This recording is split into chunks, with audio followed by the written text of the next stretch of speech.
visi. Sekantį kartą pabaigėme Madžiūnuose. Tai susidūrėm su problema, kad automobilis nevažiavo. Dariau įvairias prielaidas, tačiau nei viena iš jų nebuvo teisinga. Atsakymas buvo ABS blokas. Tai radau, kad nedirba ir stabdžiai denginio. Atjungiau ABS bloką, susitvarkė tik tas. Su ABS bloku būčiau nepagalvojęs iš tikro ir net nebūtų kilus mintis ten lysti ir žiūrėti kažką, bet padavus degimą pradėjo taksėti ir pagalvojau, taip neturi būti. Atjungiau, atsirado trauka, atsirado ir stabdžiai ir šiandien dieną susitinkame Kačergoje. Prasitestuosim, pralėksim, buvo galimybė važiuoti į renginį porodienį, bet pirmą, tai aš žioplys per vėlai užmačiau, antrą, nepasiruošiu visai tam buvom, trečią, ir nuvažiuosim, pažiūrės žmonės, kad dar mokaisi važiuoti, kad dar žioplys nepavažiuoja ir sakys, nereikia šito followim, tai geriau investuojam laiką į treniruotės, dabar prasilėksim, pafilmuosim, įsisodinsiu kolegas pavažinėti, galbūt savo merginą pritravinsiu įsėsti, nes jinai šito automobilio bijo kaip velnės kryžiaus. Ir tiek žinių. Prisirinkom putračių. Įdomu, kiek suėsim. Matysim, ką gazuojam.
Čia kaip iš to klipo dabar gaunasi, jeigu matė, kur Marijampolietis, kai atsisėdo, kai lupo, kai plėšė, sako, čia čipuota, tai va kažką panašaus turim.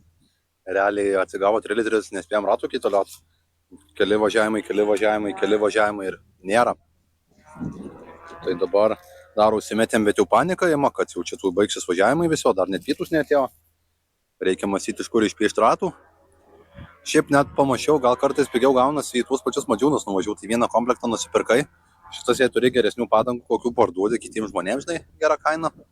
Ir ten suvažiuoji trenkia. Aišku, man Kačerga patinka, kad čia ganėtinai greita trasa ir gali įsijausti. Bet kas iš to įsijautimo, jei tų nebus su kuo įsijausti.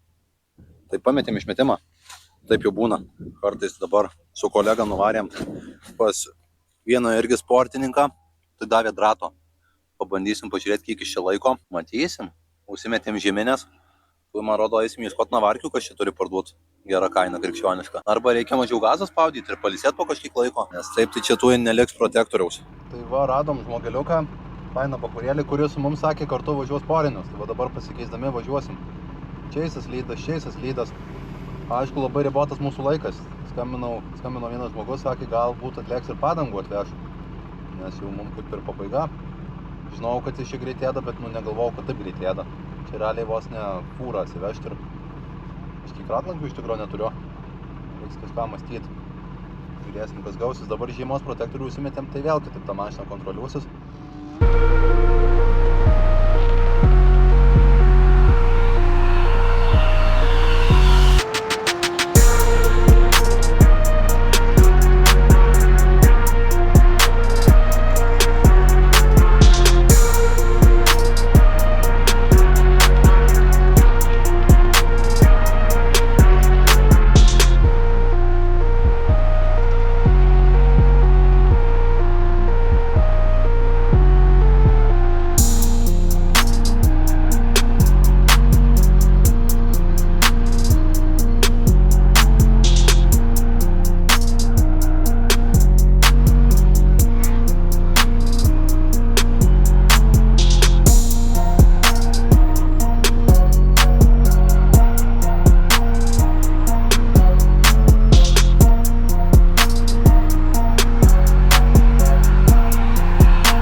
tokia situacija, turim 1 valandą pietus ir nebeturim padangų.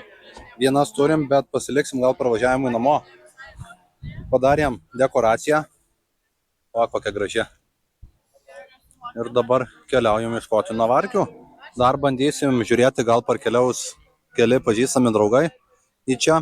Tai paprašiau, kad pagryptų iš garažo 4 ratus, bet tie 4 ratai irgi ten kokiam pusvalandžiui, 20 minučių.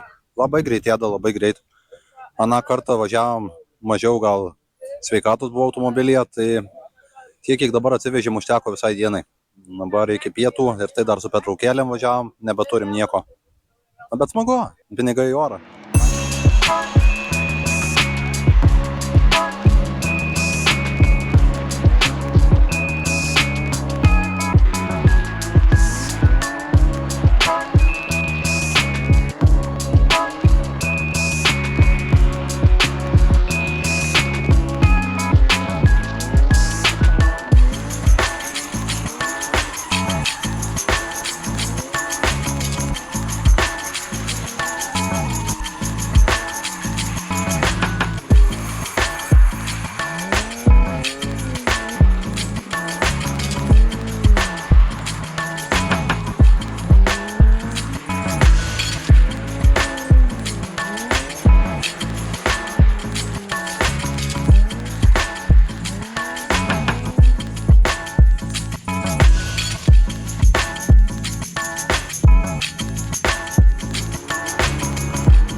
Sakė kolega, kad vienos bėdos su manim.